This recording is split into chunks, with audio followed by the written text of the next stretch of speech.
Hai semuanya, sawadee krap, apa kabar? Semoga kabar kalian selalu baik dan juga sehat. Selamat datang kembali di segmen analisa.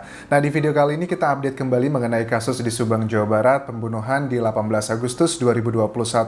Dan sampai saat ini sepertinya tim penyidik Polda Jabar sangat kesulitan untuk menentukan siapakah tersangka dengan berbagai hal-hal yang sudah dikategorikan dalam petunjuk. Bahkan juga Kadif Humas Polda Jabar beberapa hari lalu sudah mengatakan bahwa sudah ditemukan beberapa hal yang menjurus ke alat bukti dan juga petunjuk. Nah, di video kali ini kita akan bahas adalah mengenai sejumlah kabar ya yang disampaikan dari sejumlah media massa bahwa Pak Yosep yang merupakan suami dan juga ayah dari kedua korban dilakukan pemeriksaan kembali tepatnya di bulan lalu. Ini diperiksa oleh Polsek Subang. Ada apa ini? Mungkin kalian juga sudah banyak mendengar berita mengenai pemeriksaan kembali ke Pak Yosep, didatangi lebih tepatnya gitu oleh Polsek Subang. Tapi ada beberapa hal yang menarik yang akan aku bahas di sini. Karena apa? Karena ternyata ada 3 hal yang dilakukan pemeriksaan, hal yang dibahas menurut keterangan dari Pak Fajar, tim kuasa hukum dari Pak Yosep. Nah, ketiga hal ini sebenarnya kalau kita pahami lebih detail, ada sebuah petunjuk baru dan mengarah ke orang-orang yang menjadi eksekutor. Tapi kita nggak bisa menutup mata ya, bahwa kasus ini kemungkinan besar terbagi ke dalam 4 kategori. Yang pertama adalah si otak atau dalang, kedua adalah para pelaku, ketiga adalah orang yang membantu, dan keempat adalah orang yang mengetahui. Langsung aja kita coba simak beberapa potongan inti wawancara, misalnya dari tribunjabar.id. Update kasus Subang, Yosep suami Tuti Suhartini ternyata diperiksa lagi oleh polisi. Ada kutipannya seperti ini, di hari Senin tanggal 21 Februari 2022. Betul sekali, kalau tidak salah pertengahan bulan Januari lalu, Pak Yosef didatangi oleh petugas Polsek Jalan Cagak. Ucap Fajar Sidik, kuasa hukum Yosep ya. Kata Fajar, maksud dari kedatangan anggota Polsek Jalan Cagak ke kediaman Yosef di Desa Tambakan, Kecamatan Jalan Cagak itu untuk menanyakan 3 hal. Jadi yang perlu digarisbawahi yang mendatangi ini adalah dari Polsek Jalan Cagak, dan kalian juga tahu bahwa sejak 15 November 2021, secara resmi kasus ini sudah berada di tangan Polda Jabar. Walaupun bukan berarti yang Polsek, Polres itu tidak membantu sama sekali, tidak seperti itu, mereka juga tetap koordinasi begitu. Nah, sekarang kita akan bahas adalah 3 hal apa saja, Anjas. 3 hal ini menurut aku kalau kita telisik lebih dalam, ada sebuah informasi hal-hal yang menurut aku adalah petunjuk. Pertama begini, Pak Yosep ditanya 3 pertanyaan oleh anggota Polsek Jalan Cagak. Yang pertama, kunci rumah yang di belakang. Kedua, terkait tangga, serta atap di TKP. Coba kita bahas satu persatu. Yang pertama adalah kunci rumah yang di belakang. Kenapa kok kunci rumah ditanyakan kembali klarifikasinya? Mungkin saja kunci rumah di belakang itu apakah ada kuncinya atau tidak, ataukah ada sesuatu hal yang tertinggal di sana, mungkin seperti itu. Begitupun juga dengan tangga. Tapi yang menarik adalah yang mau aku lebih emphasize adalah di atap TKP. Kenapa? Kok atap juga dibahas di sini? Atap TKP. Atap ini berarti kemungkinan besar adalah di atas rumah ya. Apakah ada sesuatu yang tertinggal di situ yang diduga adalah orang-orang yang menjadi pelaku? Mungkin aja. Kalau aku bisa menganalisa dari segi data-data yang kenapa kok harus dilakukan pemeriksaan kembali, dikonfirmasi kembali. Nggak mungkin dong ujuk-ujuk penyidik, walaupun ini dari Polsek Jalan Cagak, datang ke rumah Pak Yosep, kemudian menanyakan sesuatu hal yang hanya sekedar basa-basi. Menurut aku, pasti ada sesuatu hal di balik ini semua. Kita bahas adalah mengenai atap. Apakah di atap tersebut adalah ada penemuan dari tim penyidik, misalnya kayak sampel mungkin bercak darah, atau sidik jari, atau hal-hal lainnya, tapi kenapa harus dikonfirmasi kembali? Ada beberapa hal yang kemungkinan besar sedang dihadapi dari kendala penyidik adalah mungkin saja di atas atap tersebut ada jejak darah dari si pelaku, ataupun juga jejak darah dari orang yang belum teridentifikasi itu milik siapa, ataupun juga ada sidik jari, ataupun juga ada sesuatu yang tertinggal di atap rumah tersebut. Logikanya begini, kenapa kok ada sesuatu hal yang menjurus ke orang-orang yang diduga adalah pelaku di atap tersebut? Apakah jangan-jangan nih, kenapa misalkan nih ada darah di atas atap tersebut? Apakah orang tersebut mengalami luka dan ngapain dia di atap rumah TKP? Apakah mungkin pada saat malam kejadian tanggal 17 menuju ke 18 Agustus 2021 itu ada sebagian pelaku naik di atas atap? Karena kan nggak make sense dong, namanya manusia kan nggak mungkin dong tiba-tiba langsung ke atas, pasti ada sesuatu hal tujuannya. Apakah si rangkaian dugaannya adalah para pelaku tuh lagi mengintai dari atas, dari atap, karena mungkin kita ada beberapa dugaan seperti kalian tahu di olah TKP bahwa Ibu Tuti itu kan meninggal dunia dihabisi adalah di kamarnya. Apakah si orang yang seandainya memang benar, ini adalah dugaanku, adalah ada orang yang mengintai dari atap rumah TKP, kemudian orang tersebut mungkin luka. Lukanya tuh mungkin karena mungkin tergesek dengan mungkin saja ada seng di atas atap tersebut, atau ada kayu yang luka tidak sengaja. Apakah itu adalah salah satunya? Ataupun juga yang lebih mengerikan kemungkinannya adalah begini, kenapa kok misalkan ada darah di atas atap tersebut?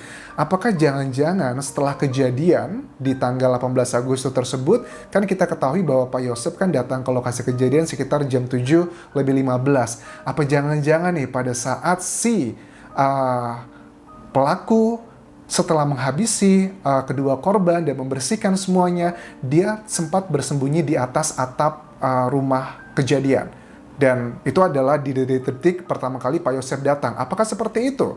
Karena agak sedikit mencurigakan jika penyidik bertanya ke Pak Yosep tentang ada apa di atap gitu kan. Selama ini kita nggak berpikir bahwa ada sesuatu hal di atap tersebut. Dan aku yakin ada banyak hal lagi yang kalau terbuka di media massa, itu pasti kok membuat kita berkerut. Kok bisa seperti ini? Kok bisa seperti itu? Dan sekarang yang sudah terbuka, karena semakin lama aku yakin sih, sepintar-pintarnya si pelaku, orang-orang yang membantu menutupi kasus ini, kebenaran tuh kayak angin, pasti akan bocor dari segala penjuru arah begitu. Atap ini kemungkinan besar aku menduganya adalah sesuatu hal, misalkan adalah sidik jari ataupun juga darah berhubungan dengan DNA, makanya harus dilakukan klarifikasi di sini. Nah, yang menjadi salah satu hal adalah bukan motif ya, tapi adalah proses bagaimana si pelaku datang ke lokasi kejadian. Kan ini masih menjadi misteri kan ya.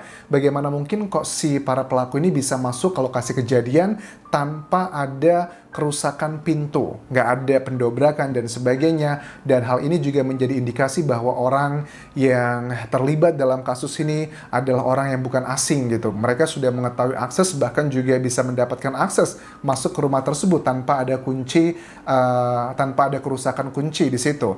Nah, tapi kenapa dengan atap di sini? Kalau memang orang tersebut adalah orang yang memang dikenal dengan kedua korban, karena ada dugaan kan ya, waktu saksi, ada beberapa saksi yang mengatakan bahwa melihat ada 5 sosok di luar rumah TKP dan 2 diantaranya adalah kedua korban.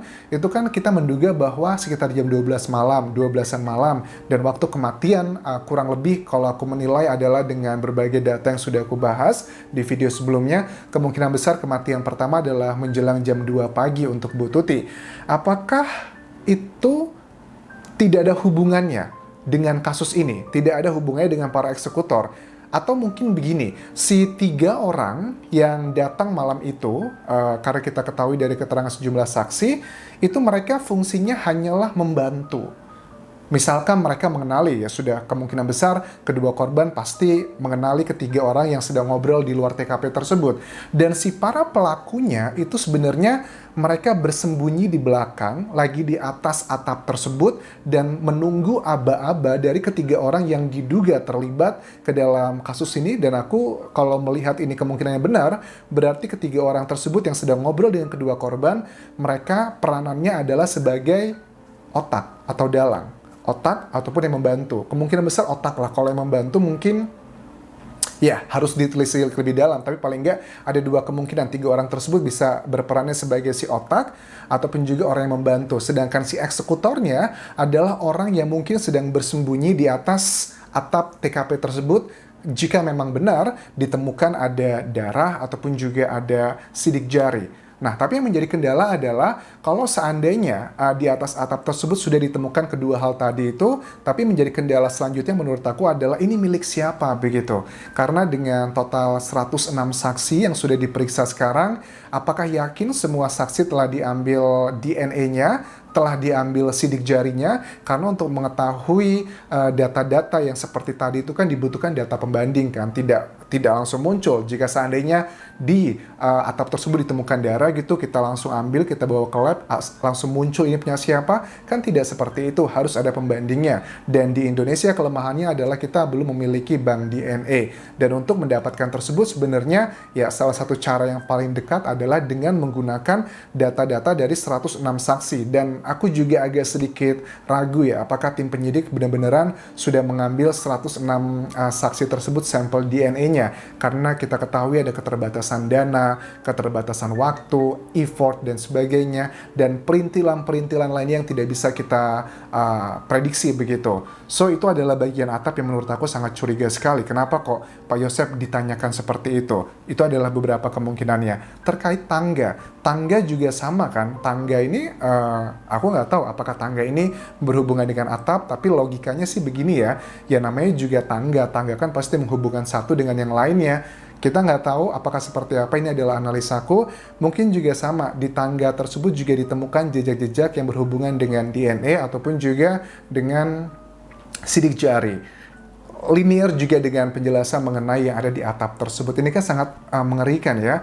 Jadi kesimpulannya adalah kalau aku tangkap di sini ada kemungkinan lain lagi, bahwa kalau aku hubungkan dengan saksi yang melihat ada 5 orang di luar TKP pada tanggal 17 menuju ke 18 Agustus, kemungkinan besar 3 orang tersebut yang terlihat oleh sejumlah saksi, mereka adalah berperannya minimal adalah sebagai otaknya ataupun juga yang membantu. Tapi si para pelaku eksekutornya itu kemungkinan besar mereka sedang bersembunyi, let's say bisa di atap ataupun juga di tangga. Karena mungkin kalau aku nggak tahu ya lokasi TKP seperti apa. Warga Subang yang pernah ke sana bisa komentar di video ini, apakah atap tersebut berhubungan dengan tangganya secara langsung ataukah tidak ada hubungannya dengan lainnya? Atau mungkin juga sama pada saat ke-5 orang tersebut ya di luar TKP tanggal 17 sampai 18 tersebut itu ngobrol, tiba-tiba ada orang di belakang yang bersembunyi, kemudian naik ke atas atap dan mereka melakukan eksekusinya let's say mungkin sekitar jam 1-an malam begitu.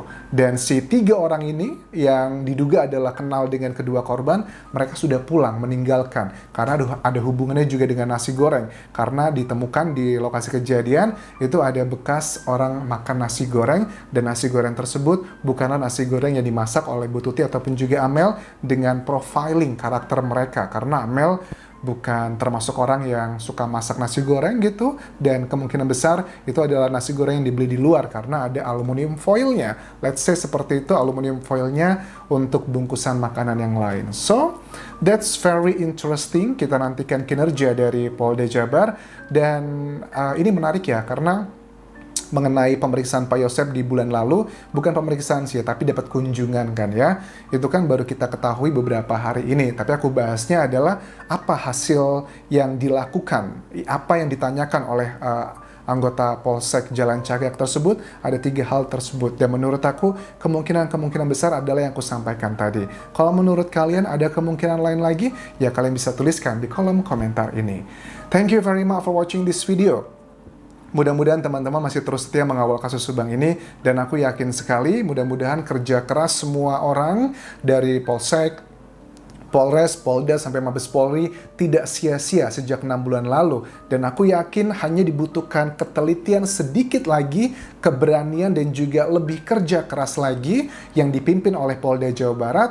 Harusnya kasus ini bisa segera tuntas di bulan Februari ini. Sudah adalah beberapa nama yang sebenarnya sudah bisa dijadikan tersangka. Mudah-mudahan ya, orang-orang tersebut dengan alat-alat bukti yang kuat seperti undang-undang aturannya seperti itu bisa menjadi pembuka sebenarnya siapa saja yang terlibat dalam kasus ini. Sekali lagi, ada beberapa peranan. Otak dalang, kemudian para pelaku, kemudian juga para pembantu, dan juga orang yang mengetahui. Itu adalah 4 kategorinya. Makanya kemungkinan besar banyak orang yang terlibat dalam kasus pembunuhan yang sangat keji ini. Thank you for watching. Sampai ketemu lagi. Tinggalkan like, tinggalkan komentar, dan follow Instagramku di Anjas di Thailand. Kabun kerap semuanya. Bye-bye.